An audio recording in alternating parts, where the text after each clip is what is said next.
નમસ્કાર મિત્રો, આની પહેલા મૂળ સંકલ્પના ચેપ્ટર નંબર 1 કેમેસ્ટ્રી સ્ટાન્ડર્ડ 11 મૂળ કન્સેપ્ટ અથવા મૂળ સંકલ્પના ભણ્યા છે.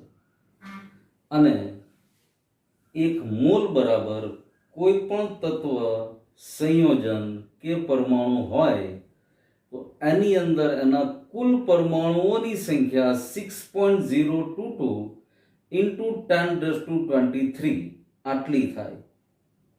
અને એકદમ વિસ્તારથી તત્વ માટે, અણુ માટે, સંયોજન માટે કેવી રીતે ગણી શકાય એ પણ આપણે સ્ટડી કર્યો. એની પહેલા આપણે જે તે સંયોજનમાં જે તે તત્વ રહેલું છે, દાખલા તરીકે H2O માં H અને ઓક્સિજન આ બે તત્વો છે, તો એ બંને તત્વોની ટકાવારી H2O ની અંદર કેટલા પ્રમાણમાં છે એ પણ આપણે એની પહેલા ભણી ગયા હતા કે ભાઈ H2O છે તો H2O નું આણ્વીય દળ 18 થયું, તો એની ઉપરથી હાઇડ્રોજનના પર્સન્ટેજ કેટલા પાણીમાં અને ઓક્સિજનના પર્સન્ટેજ કેટલા પાણીમાં એ પણ આપણે શીખી ગયા છીએ.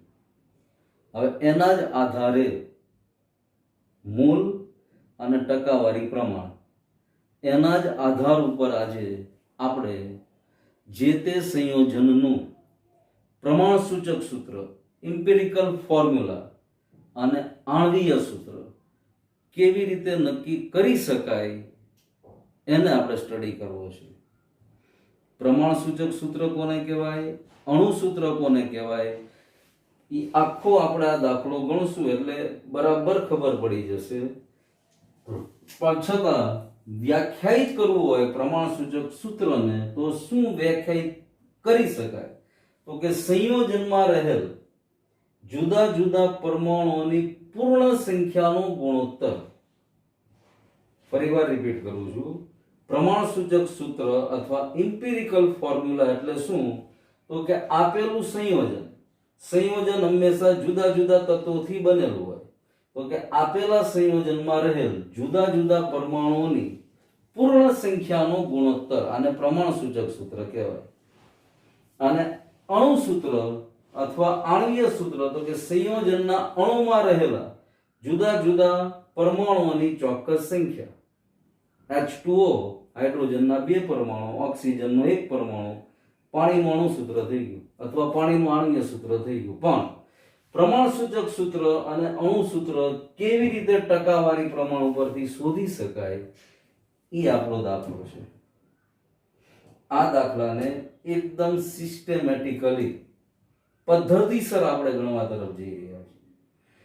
એટલે ધ્યાન તમારા બધાનું તમારી સ્ક્રીન ઉપર જ રાખજો અને એક એક સ્ટેપના ટોટલી મેથેમેટિકલી વસ્તુ છે, ગાણિતીય ક્રિયા છે, પણ મજા આવે એવી છે અને બહુ સહેલાઈથી ભણી શકાય એટલા માટે મેં આખો અહીંયા ટેબલ બનાવીને તમારી સામે મૂક્યું છે. આવું ટેબલ, આવા જે કોઈ દાખલા હોય કે ભાઈ પ્રમાણ સૂચક સૂત્ર શોધો અથવા આણ્વીય સૂત્ર શોધો તત્વના ટકાવારી પ્રમાણ ઉપરથી, તો આવું ટેબલ પહેલા બનાવી નાખો એટલે એકદમ સહેલાઈથી પ્રમાણ સૂચક સૂત્ર પહેલા નક્કી થાય અને પછી આણ્વીય સૂત્ર નક્કી થાય. એટલે જો આપણે પહેલા દાખલાની રકમ જોઈએ. એક સંયોજન છે, ઈ સંયોજનની અંદર 4.07% હાઇડ્રોજનના છે, 24.47% કાર્બન તત્વના છે અને 71.65% ક્લોરીન તત્વના છે. અને આખા સંયોજનનું મોલર દળ 98.96 ગ્રામ છે. તો આ સંયોજનનું પ્રમાણ સૂચક સૂત્ર અને આણ્વીય સૂત્ર શોધો. આ આપણો દાખલો. અહીંયા આપણને 3 તત્વો આપ્યા છે, હાઇડ્રોજન, કાર્બન અને ક્લોરીન. આ 3 તત્વોથી આપણું સંયોજન બનેલું છે.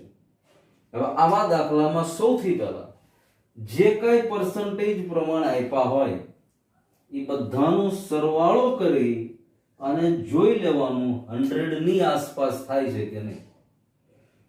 અહીંયા આ બધાનો સરવાળો 100.19 થયો.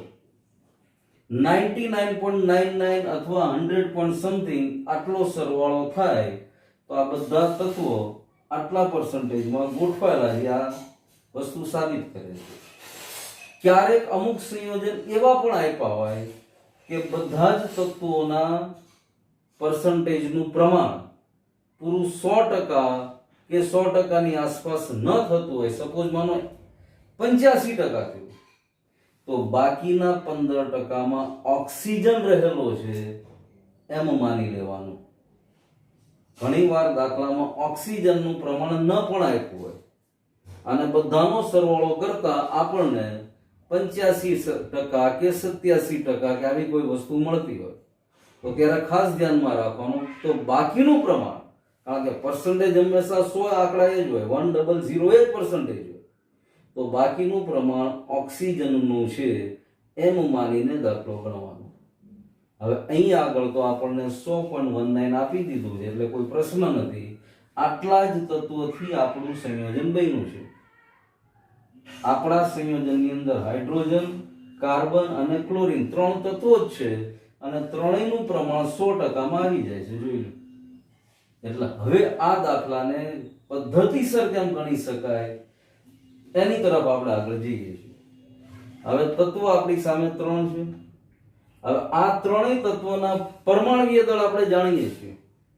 હાઇડ્રોજનનું પરમાણુય દળ 1.008 છે. કાર્બનનું પરમાણુય દળ 12.01 છે. આ એકદમ પરફેક્ટ લીધું છે, પણ ઘણી બધી વાર એપ્રોક્સિમેટ વેલ્યુ પણ લઈ લેવામાં આવે છે. દાખલા તરીકે હાઇડ્રોજનનું પરમાણુય દળ 1.008 ની બદલે 1 લઈ શકાય છે. કાર્બનનું 12.01 ની બદલે 12 લઈ શકાય છે.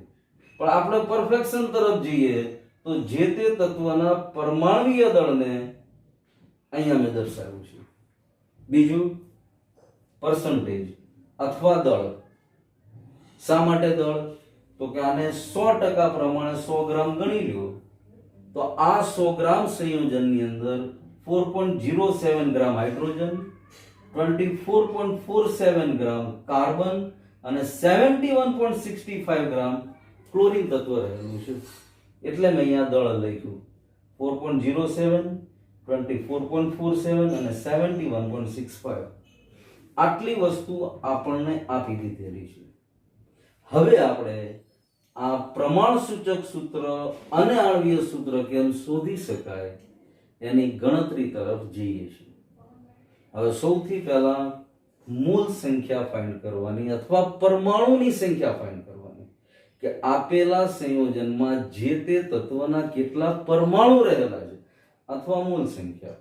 તો મૂળ માટેનું સૂત્ર ઓલવેઝ રિમેમ્બર, હંમેશા યાદ રાખવાનું, મૂળ બરાબર, હું અહીંયા આગળ લખું છું, દાખલો અહીંયા ગણીશું પણ મૂળનું સૂત્ર અહીંયા લખું છું ના પરમેનન્ટ હંમેશા યાદ રાખવાનું. કોઈ પણ સંયોજન કે પરમાણુના મૂળની સંખ્યા શોધવી હોય તો મૂળ બરાબર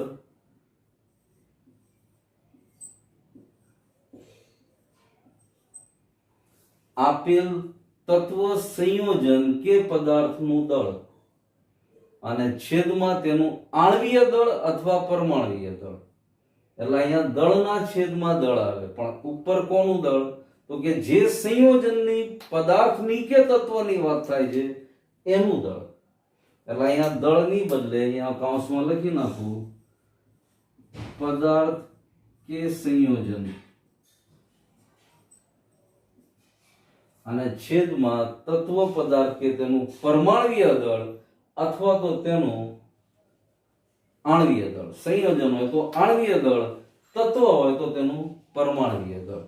હવે વધારે આઈડિયા આપણે એક એક તત્વના મોલ સંખ્યા અહીંયા શોધતા જ એનાથી આવશે. જુઓ, સૌથી પહેલા આપણે હાઇડ્રોજનના મોલ શોધવા છે. તો અહીંયા હું લખું હાઇડ્રોજનના mole is equal to H નું દળ છેદમાં હાઇડ્રોજનનું પરમાણુય દળ. હવે આપેલા સંયોજનમાં હાઇડ્રોજનનું દળ કેટલું? 4.07. તો અહીંયા મેં લખ્યું 4.07 છેદ હાઇડ્રોજનનું પરમાણુય દળ 1.008. હવે આ બેનો ભાગાકાર કરો અને જે જવાબ આવ્યો એ હાઇડ્રોજનના મોલની સંખ્યા થઈ ગઈ.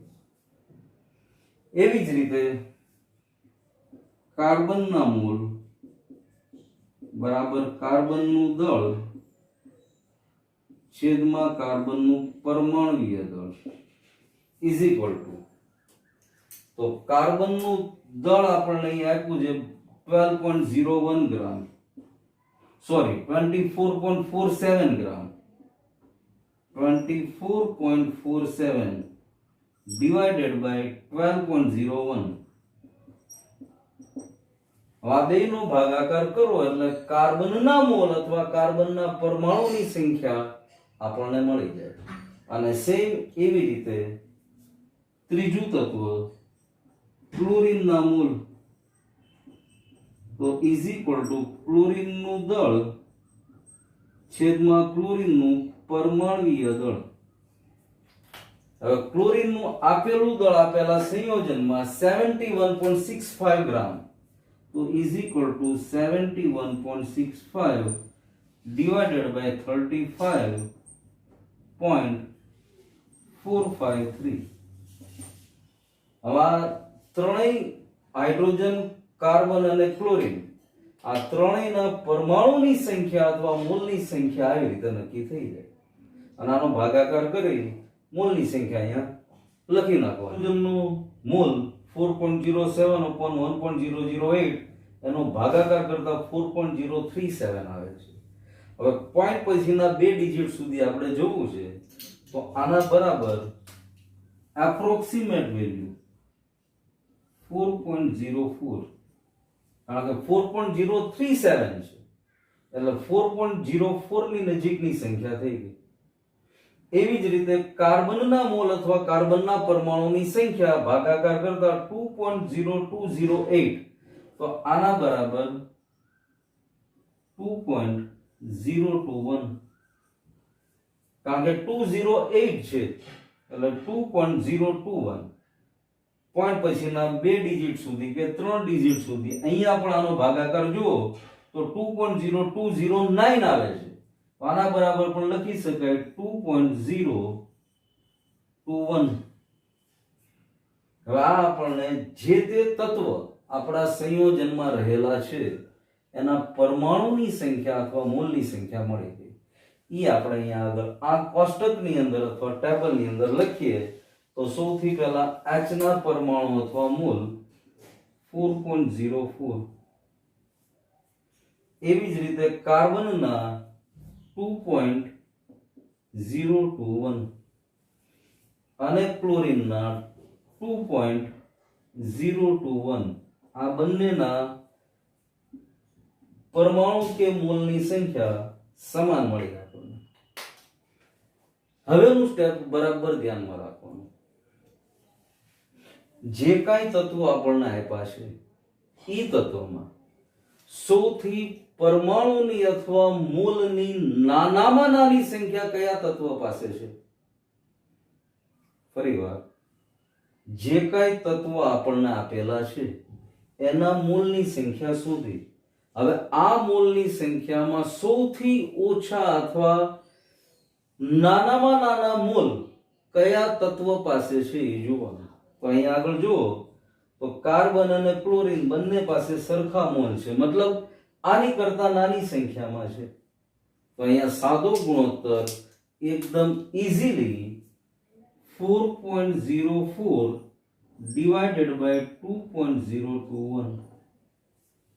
જે નાનામાં નાના મોલની સંખ્યા છે એના વડે દરેક મોલનો ભાગાકાર કરી નાખવાનો. હાઇડ્રોજનના મોલ હતા 4.04.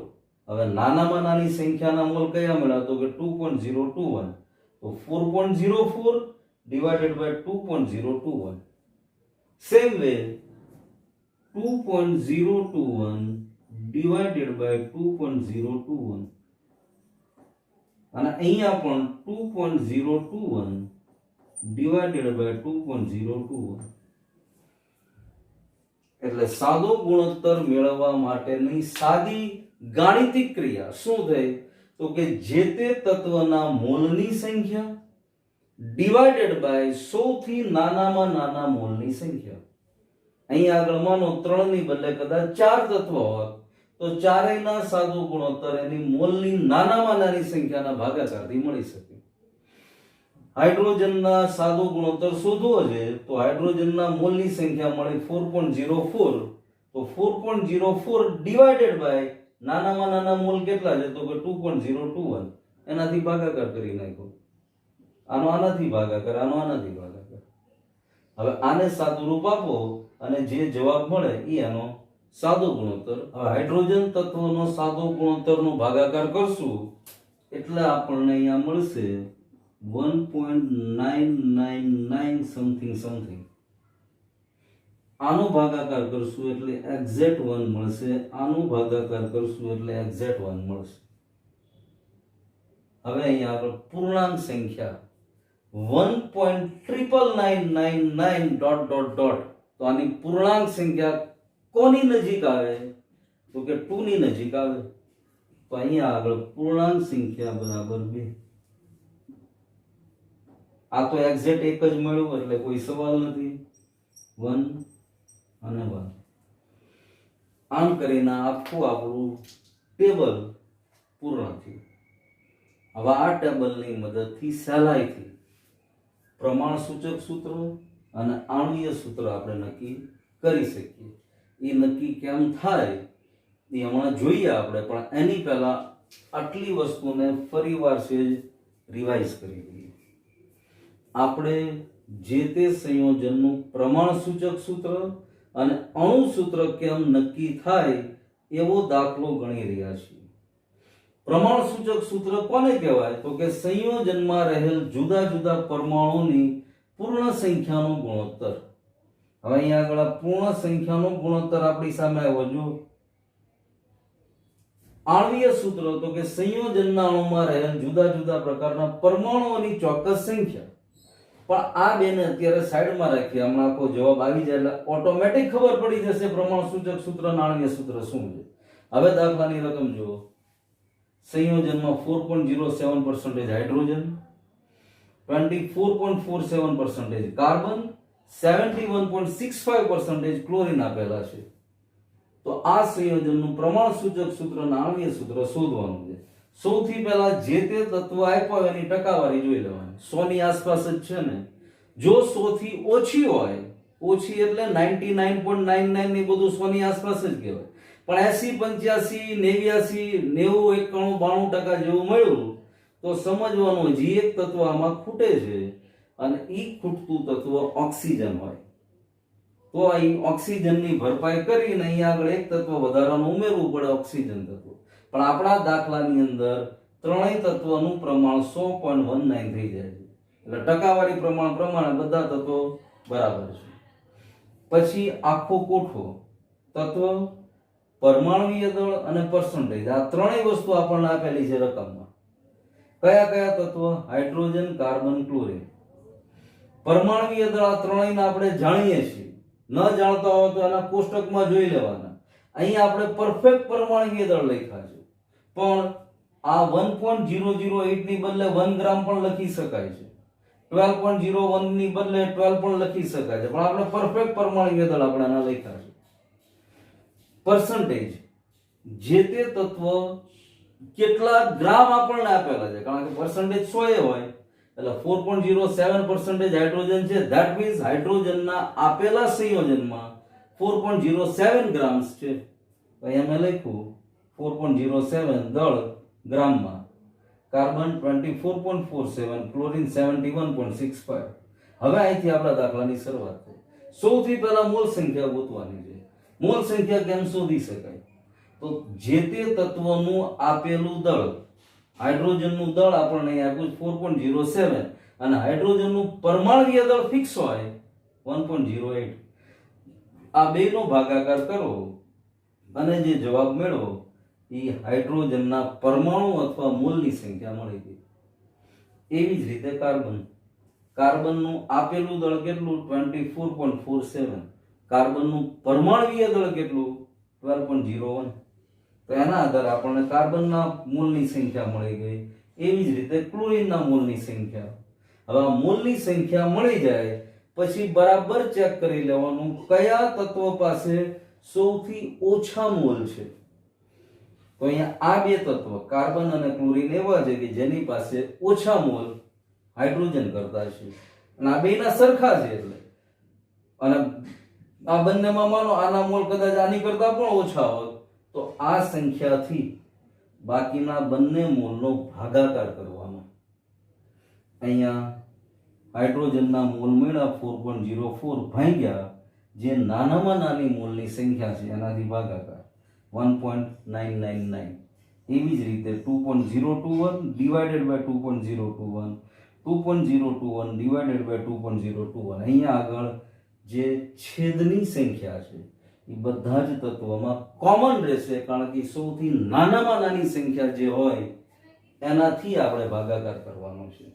હવે અહીંયા જે કાંઈ સાદો ગુણોત્તર મળ્યો એની નજીકની પૂર્ણાંક સંખ્યા લઈ લેવાની. હવે આ તો બંને પૂર્ણાંક જ મળે. અહીંયા 1.999 નો મતલબ 2 ની નજીકની સંખ્યા છે એટલે અહીંયા પૂર્ણાંક સંખ્યા 2 1 અને 1 મતલબ હાઇડ્રોજનની પૂર્ણાંક સંખ્યા 2 મળી, કાર્બન માટે 1 મળી અને ક્લોરીન માટે 1 મળી. મતલબ થયો 1:1. પણ ઈ પ્રમાણ સૂચક સૂત્ર અણુ સૂત્ર આપણે આ મારે અહીંથી પહેલા ભૂસી નાખવું પડશે અને પછી આપણે આગળ દાખલો અહીંયા ગણી શકશું. પણ ત્યાં સુધી આ ટેબલ અને બધું બરાબર રીતે જોઈ લો અને તમારી નોટની અંદર આખો ટેબલ બનાવી જ નાખો પછી જ આગળ ગણજો. કાર્બન હવે જુઓ હાઇડ્રોજન તત્વ પૂર્ણાંક સંખ્યા 2, કાર્બનની 1, ક્લોરીનની 1 એટલે કાર્બન હાઇડ્રોજન અને ક્લોરીનનો ગુણોત્તર આપણે લખવું હોય તો કાર્બનના પરમાણુ 1 મળ્યા તો 1:2:1 થશે. આ આપણને જે તે તત્વનો પરમાણુનો ગુણોત્તર મળી ગયો. આના આધારે આપણે પ્રમાણ સૂચક સૂત્ર લખી શકીએ. એટલે અહીંયા હું લખું છું પ્રમાણ સૂચક સૂત્ર is equal to C1H2Cl1 is equal to CH2Cl. કારણ કે કાર્બન અને ક્લોરીન ના એક એક પરમાણુ એટલે CH2Cl. આ પ્રમાણ સૂચક સૂત્ર થયું. હવે અણુ સૂત્ર શોધવાનું છે અથવા આણ્વીય સૂત્ર. પણ હવે પ્રમાણ સૂચક સૂત્રની વ્યાખ્યા ફરીવાર જુઓ. સંયોજનમાં રહેલ જુદા જુદા પરમાણુઓની પૂર્ણ સંખ્યાનો ગુણોત્તર. હવે આપેલા સંયોજનમાં 3 તત્વ રહેલા છે હાઇડ્રોજન, કાર્બન અને ક્લોરીન. આ એની પૂર્ણાંક સંખ્યાનો ગુણોત્તર મેળવી લીધો એટલે આપણે આ પ્રમાણ સૂચક સૂત્ર મેળવી લીધું. 3 ની બદલે 4 તત્વો તો અહીંયા 4 તત્વો, 3 ની બદલે 2 તત્વો સંયોજનમાં તો 2 તત્વો. આવી રીતે પ્રમાણ સૂચક સૂત્ર શોધી શકાય. હવે આણ્વીય સૂત્ર. પણ આણ્વીય સૂત્ર શોધીએ એની પહેલા આપણે પ્રમાણ સૂચક સૂત્ર દળ પહેલા શોધવું છે. મતલબ જે રીતે આણ્વીય દળ શોધીએ છીએ એની જેમ જ કાર્બનના પરમાણુ કેટલા 1 તો કાર્બનનું પરમાણુય દળ 12.01 પ્લસ હાઇડ્રોજનના 2 પરમાણુ છે એટલે 2 કૌંસમાં 1.008 પ્લસ ક્લોરીનનો 1 પરમાણુ છે એમાં 35.453. હવે આ બધાનો સરવાળો કરો એટલે આપણને પ્રમાણ સૂચક સૂત્ર દળ મળ્યું એવું કહેવાય. સરવાળો કરશું એટલે 49.48 ગ્રામ આવું આપણને પ્રમાણ સૂચક સૂત્ર દળ મળશે. હવે આણ્વીય સૂત્ર શોધવા માટે હું અહીંયા સૂત્ર લખું છું. આણ્વીય સૂત્ર is equal to n એને ગુણ્યા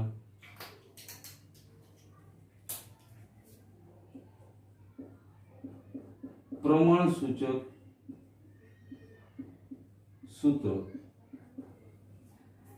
હવે આ જે n છે એ n ને કેવી રીતે ગણી શકાય? તો n બરાબર મોલર દળ ના છેદમાં પ્રમાણ સૂચક સૂત્ર દળ. n બરાબર મોલર દળના છેદમાં પ્રમાણ સૂચક સૂત્ર દળ. અહીંયા પ્રમાણ સૂચક સૂત્ર દળ આપણે એટલા માટે જ ફાઇન્ડ કર્યું n ની કિંમત શોધવા માટે.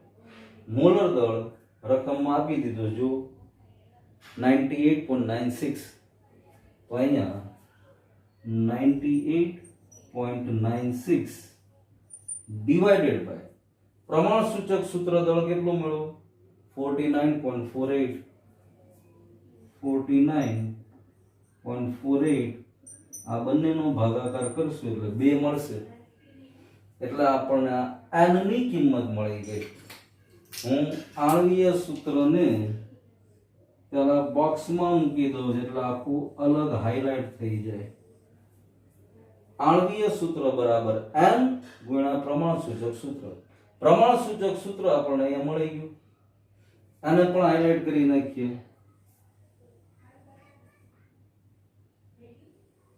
આ પ્રમાણ સૂચક સૂત્ર n ગુણ્યા n.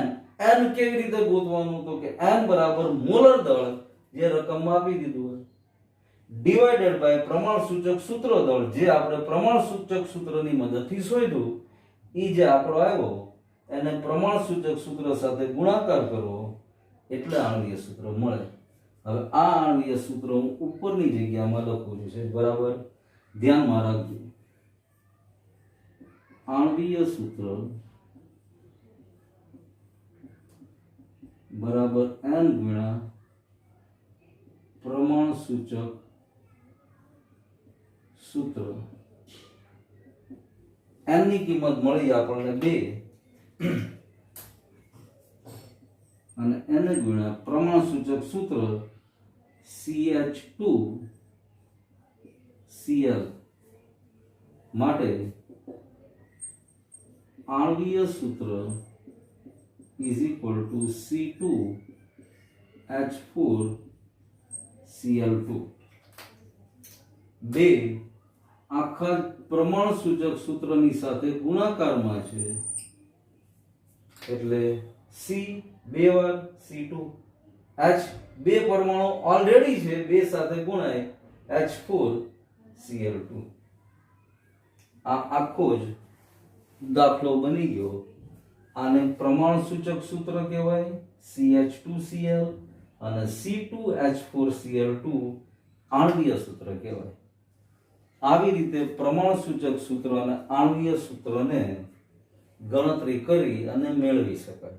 હજી પણ એક દાખલો આખો જ પ્રેક્ટિસ માટે આપણે ગણીએ છીએ, અહીંયા જ ગણીએ છીએ અને પછી અમુક દાખલા હોમવર્કની અંદર હું આપીશ તમને. પણ આવી જ રીતની રકમ વાળો એક આખો જ દાખલો આપણે બોર્ડ ઉપર ગણીએ છીએ આવું આખું ટેબલ બનાવીને, એટલે પૂરી પ્રેક્ટિસ આપણને થઈ જાય. પ્રમાણ સૂચક સૂત્રનો અને આણ્વીય સૂત્રનો એક દાખલો ગણ્યા પછી હજી પ્રેક્ટિસ માટે આપણે એક બીજો વધારાનો દાખલો ગણીએ છીએ. રકમ બોર્ડ ઉપર લખી છે. એક કાર્બનિક પદાર્થ અથવા સંયોજન કાર્બનના પર્સન્ટેજ આપ્યા છે, હાઇડ્રોજનના, ઓક્સિજનના અને નાઇટ્રોજનના આપ્યા છે. ઈ કાર્બનિક પદાર્થનું મોલર દળ 58 ગ્રામ હોય તો પ્રમાણ સૂચક સૂત્ર તથા આણ્વીય સૂત્ર શોધો. હવે આ ચારેયનો પહેલા સરવાળો કરશો 41.35 6.89 તો એ 100 ની આસપાસ મળી જાય છે.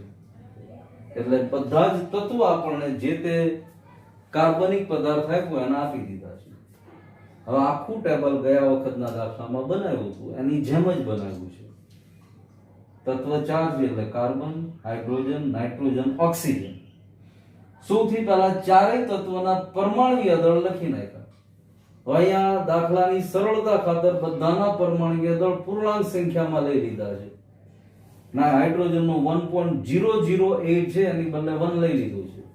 કાર્બનનું 12, હાઇડ્રોજનનું 1, નાઇટ્રોજનનું 14, ઓક્સિજનનું 16.